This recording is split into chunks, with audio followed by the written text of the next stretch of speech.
Alors les enfants, je voudrais qu'on voit ensemble le fichier Papyrus page 97. Parce que dans cette page, c'est une révision de 2 leçons que nous avons déjà vues.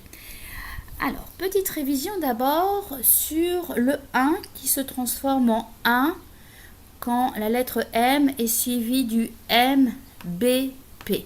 On avait vu que le N était très peureux et qu'il ne voulait pas se placer devant un B ou devant un P ou devant un M.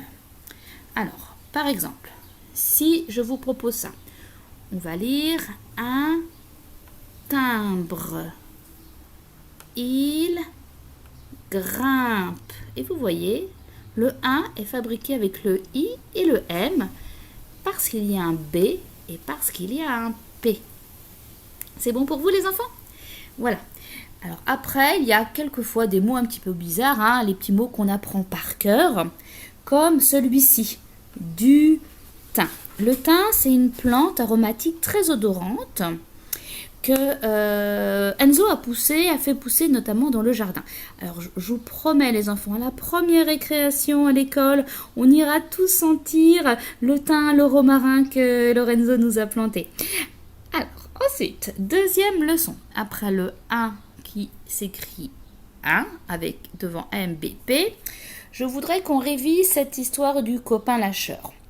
Nous avions vu que le 1 ou le 1 peut chanter 1 à condition que derrière il y ait une consonne. C'est obligatoire.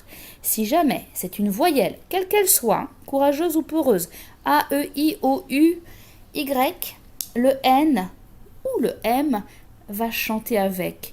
Et on n'entendra plus 1, mais on entendra I, comme dans image.